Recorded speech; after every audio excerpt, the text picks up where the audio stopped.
what's shaking? Welcome to another edition of the Orange Bloods Texas Football Channel. I'm Geoff Ketchum. That's Anwar Richardson. Taped live on location in the great state of Colorado. I am in Texas holding it down. We're going to be talking a lot of Texas football portal stuff. We'll lead off with some Dallas Cowboys in a little bit. You know, you guys should know what's on deck on a Monday. But before we go any further, shout out to Rogue Apothecary, the rogueshop.com, for being the sponsor of the Monday Overreaction show. And more than anything else, just being a thing, an entity, a business that has made the quality of our lives for myself and Anwar better on a day in and day out basis. We were literally just singing the praises before we recorded. We love Rogue Apothecary, and we love them for a lot of reasons, the least of which isn't sponsoring the show, Anwar.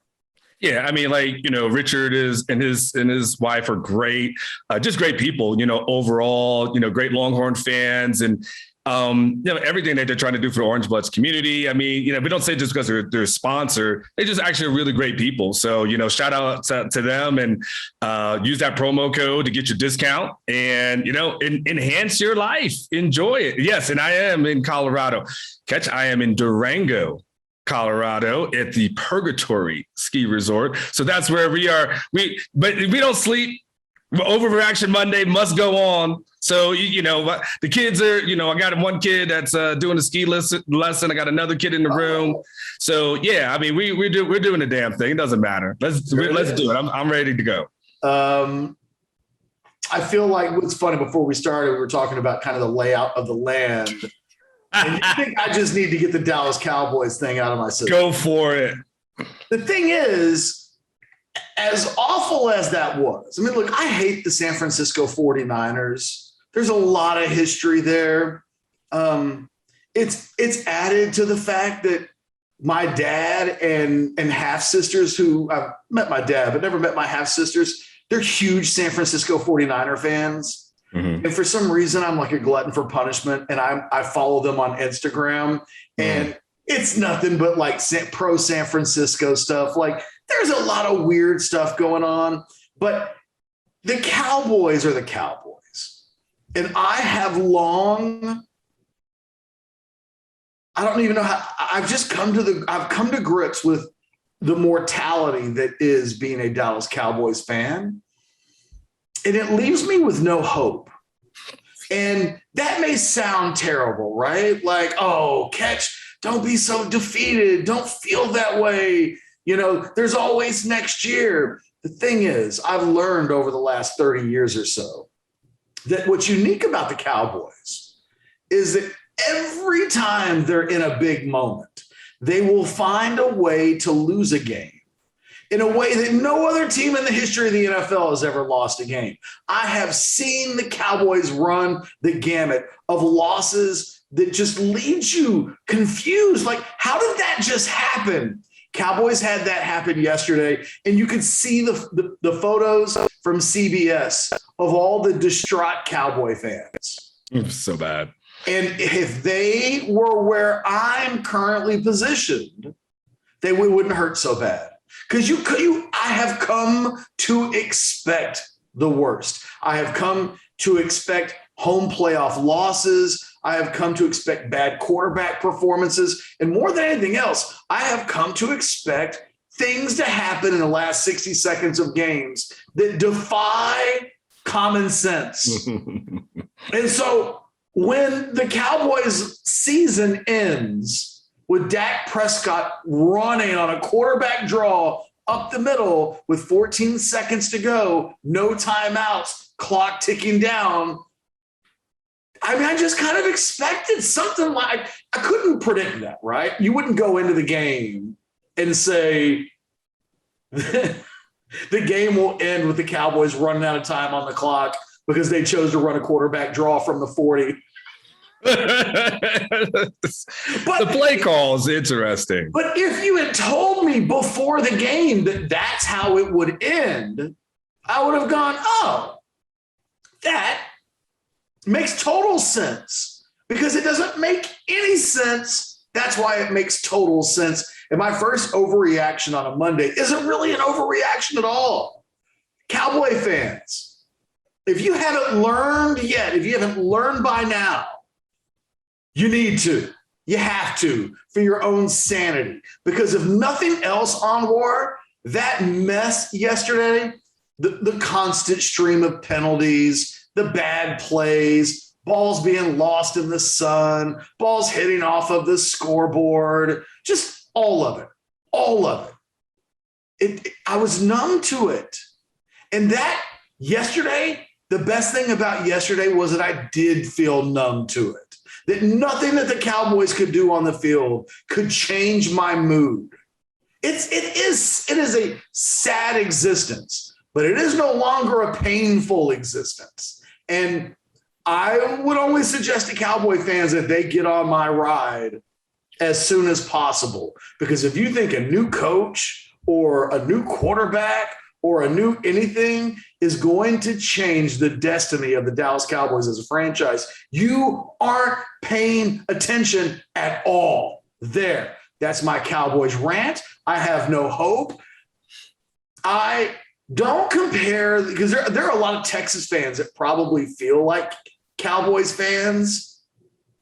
There probably are some parallels there that are way too close for everybody's own liking. But there's no Jerry Jones curse over the Cowboys.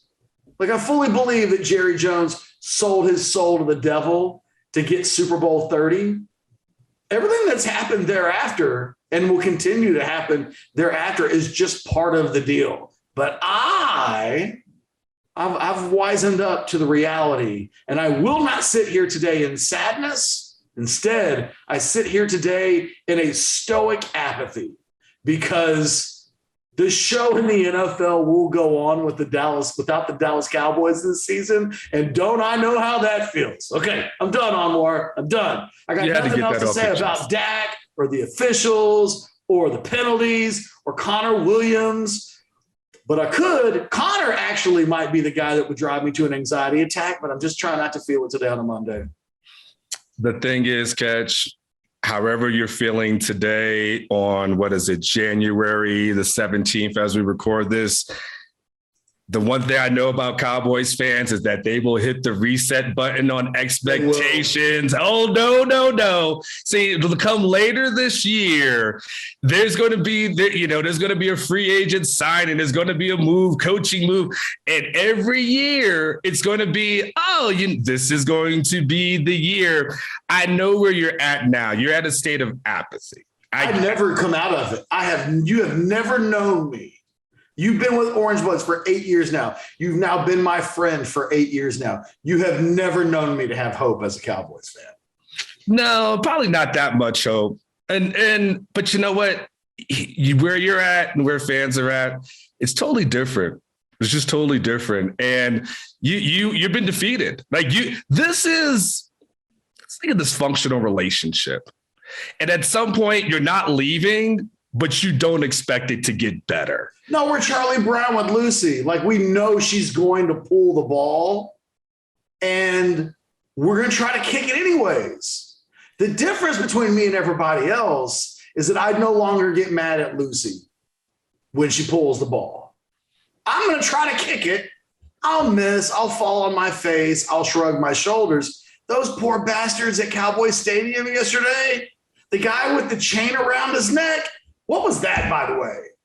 How does a guy who wears a steel chain around his neck, not a gold chain, a steel, you're not from the dog pound. What was that look? And if you're going to wear a big old chain around your neck, you can't cry at an NFL game. You cannot. Dude, maybe just because this profession doesn't allow me to get emotionally attached. And when I started getting into sports journalism, I really lost a lot of the fandom that I previously had. So I follow teams. I have teams that I care about and I'm interested in. But at the end of the day, if they lose, I'm like, all right, I just turn it off.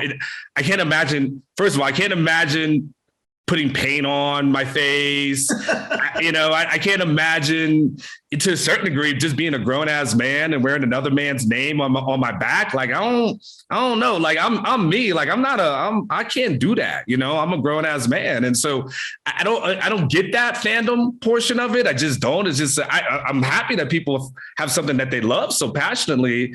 I think I have other things that I'm passionate about. It's probably not any particular team. Anwar, seeing people cry is definitely interesting. I think that's why I like racing so much. And the reason why I like English soccer is it feels completely separate from our jobs and any kind of responsibility ever. Like, we're probably never even going to see those people in person. You know what I mean? Like, it's almost like they're make-believe and don't exist in real life. Whereas everything else feels very next door. Yeah. Like, yes. I love boxing. Like, I love boxing. I love racing, right? It's the same thing. There's no connection to it. So it's for fun. But I still want to cry. I don't know if I'd cry if any of my favorite boxers lost. I'd be disappointed. I'm like, oh man, I love it. Like Keith Thurman. Like, that's one of my guys, right? And I've known him since before he turned pro, but down in Tampa. But if Keith, when he lost to Pacquiao, I wasn't like, oh my God, what happened to Keith? I was like, well, you got paid. I mean, I don't know. It's just a different mentality. So, and then again, I covered the Bucks for years and then covered the Lions. So I got used to losing. This is football makes me want to cry sometimes just because I know how miserable, like they lose 6 in a row. Yeah. And you just know how unhappy all of the people, all your constituents are so unhappy. That'll make you cry and frustrated and all of those things. Segueing over to the Texas Longhorns, it was an interesting weekend for them. And in this world of, again, I don't view the Longhorns as the Cowboys. I view the Longhorns as a program that hasn't had the right leadership, the right coaching, the right plan in place for the last decade. That's the reason why they haven't had the success that they desire. I mean, we've watched, at the end of the day, we've seen Matt Brown out of his prime. We've seen, at the end of the day, a not good enough Charlie Strong and a not good enough Tom Herman. And now we're watching Steve Sarkisian and I'm like, okay, well, who is he? Year one, it felt like he was in kind of the path of all of this previous mess that we're looking at. And it's about, okay, as they rebuild the roster, does the change in the outlook of the program seem to change? And, I don't know, Anwar, that I'm in the camp that thinks it absolutely has changed, right? You're not going to hear either one of us like 9-3, 10-2. The bad days are over. But I think we're in the midst of a chance, and a lot of what happens in this offseason and how they rebuild the roster will go a long way to whether or not I think Steve Sarkisian makes it in Austin or not.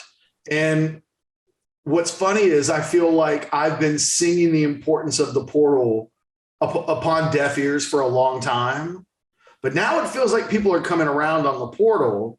And now it feels like people are overreacting to every win or loss in the portal.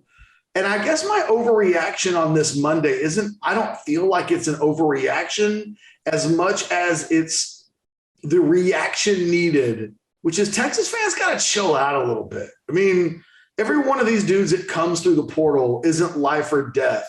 What matters at the end of the day is that Texas uses the room that they have that's allocated to them through extra scholarships, and they find a way to get better as a football team.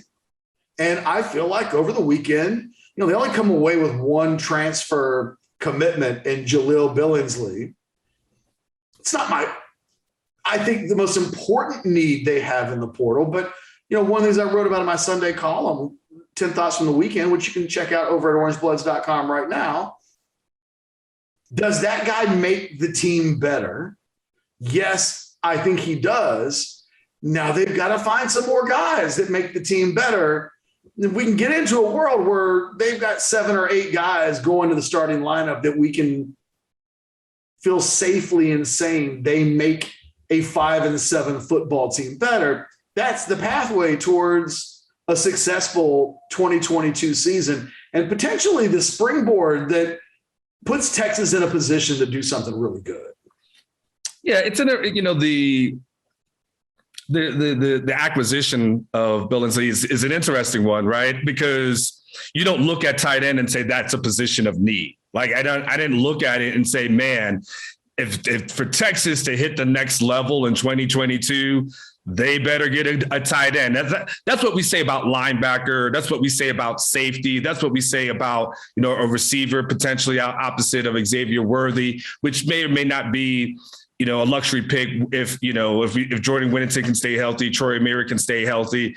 That may mean nothing at the end of the day. So you pick up Billingsley, and to myself, I was thinking, okay, we got Gunnar Helm, you've got Juan Davis, you got Jatavian Sanders, who, my God, Catch, if we had $1 for every time someone asked us about Jatavian, we'd have at least $7 a week because we always get asked about him.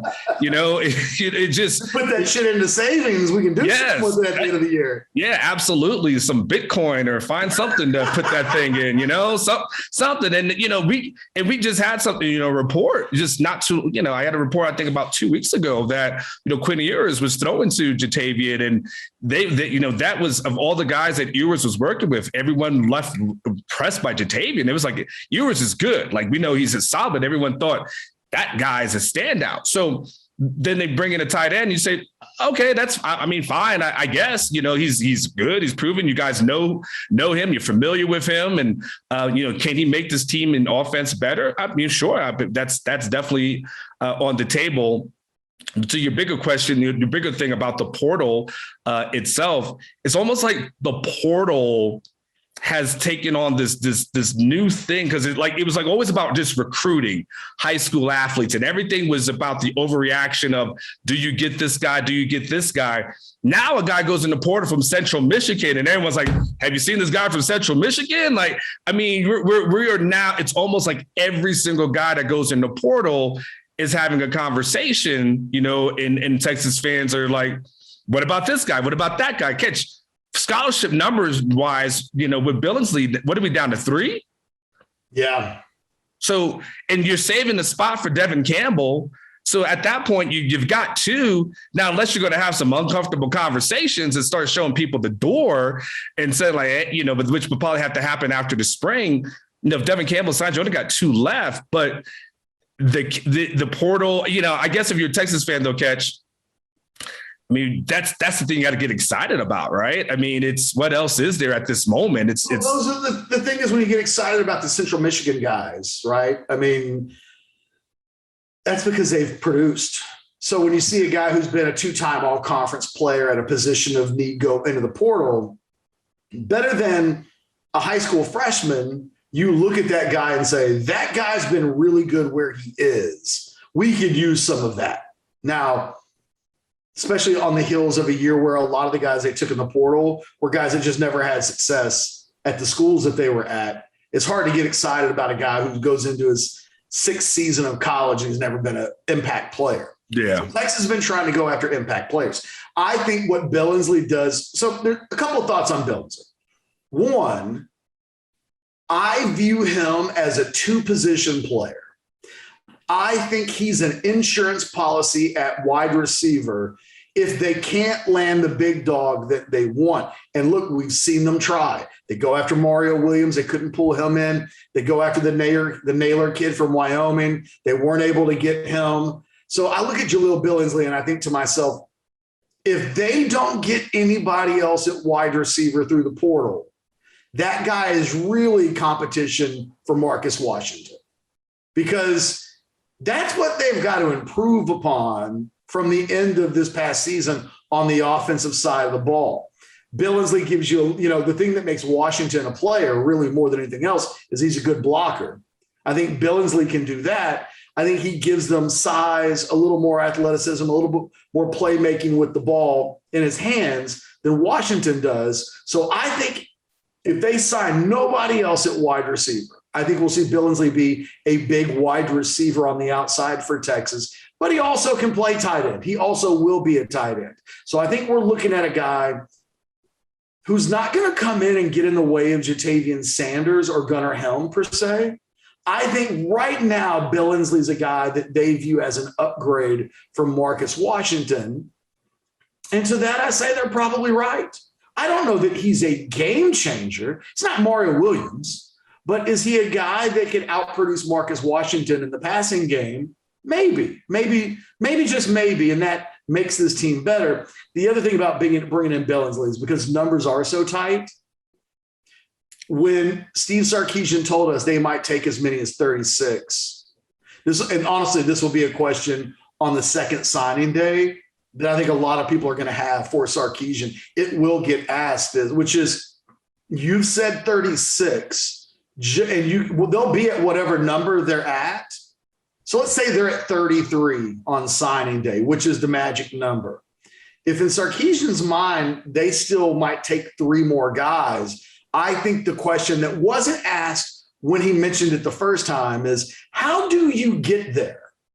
You talk about uncomfortable conversations. The way that it happens is, I think there's a small group of about 5 or 6 players players that signed in December that Texas would go to and say, we need you not to arrive in the summer. We need you to wait and be a member of the 2023 class because we have an upgrade at linebacker or safety or wide receiver or wherever that we need for this year's team. And either that guy's going to do it or Texas will release them from their scholarship.